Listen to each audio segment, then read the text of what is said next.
Hey gang, today we are taking a look at Transformers Beast Machines Deluxe Class Optimus Primal. Now this is the first Optimus Primal to come out in the Beast Machines line, and he was a Deluxe.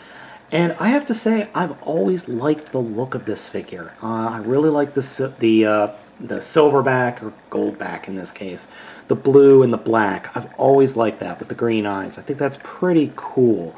But we got a completely different looking Optimus Prime in the show. Or, I'm sorry, Optimus Primal.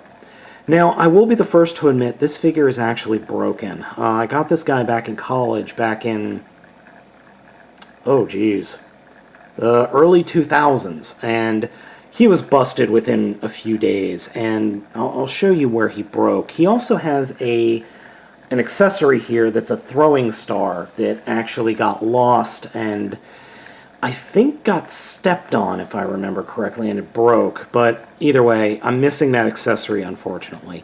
So, posability in Gorilla Mode is really good. He's got plenty of joints here. The face is actually rather horrifying. It's like ghost face ape.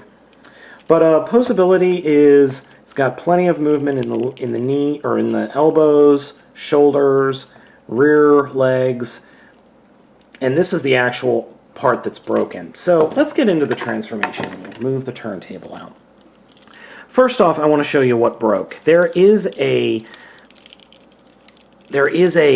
gimmick in the robot mode where he throws a throwing star, where you cock the arm back and it just throws. Well, that broke.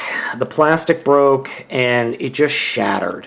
So as you can see, the break is right here.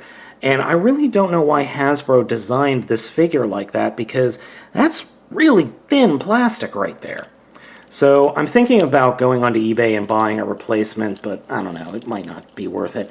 He also had a kind of a chest drumming action where he could, if he moved his shoulders back, you would expose the maximal crystal in his chest, which, okay, I think if you, that's right, if you fold part of his back down and then push in and out, you got the gimmick. So there, kind of a stupid gimmick, honestly.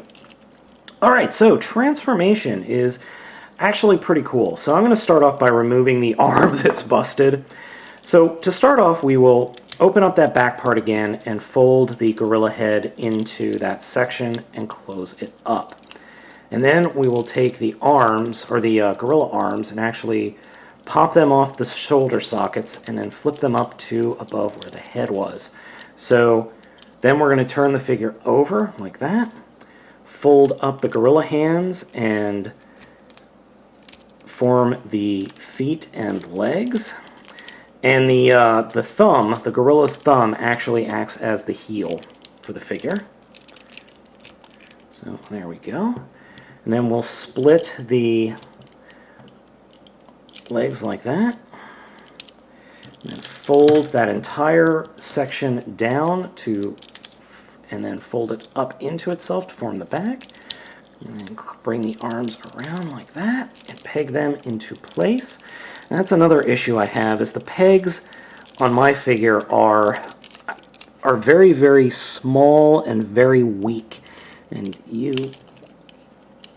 really really threatening to break. So this figure's very fragile. I always thought it had gold plastic syndrome, but it doesn't. It's just really fragile. And there we go.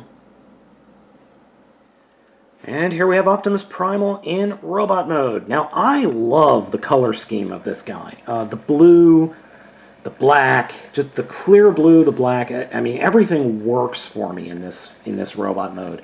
And I've always found the transformation to be very, very cool. I like this figure a lot more than what we actually ended up getting for Beast Machines Optimus Primal.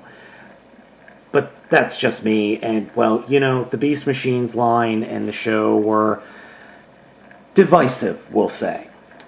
Transformation, as you saw, was actually pretty easy and is very reminiscent of Optimus Minor in the original Beast Wars line. Now, he does have a gimmick with the arm where he would hold a green throwing star and he could throw it. I could never get it to work quite right, but oh well.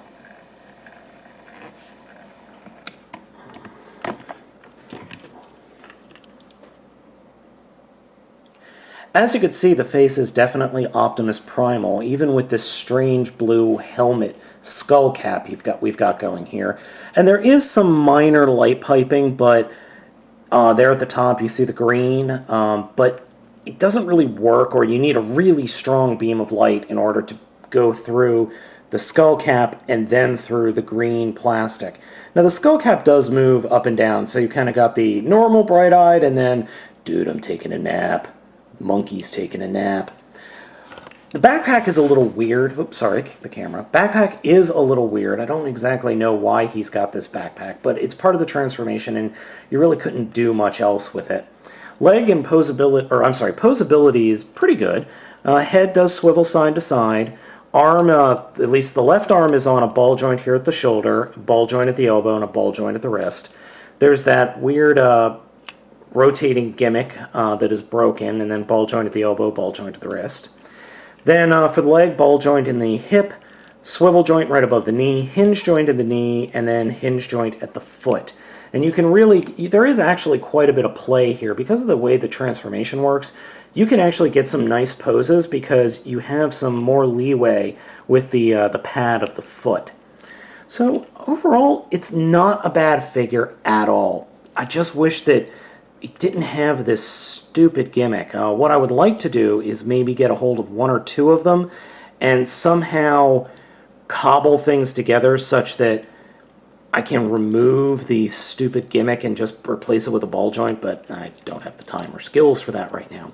So if you can find one of these on eBay, it's definitely worth picking up. I think the figure looks great. You might even want to call him Optimus Minor because, well, we all know what Primal looked like on Beast Machines.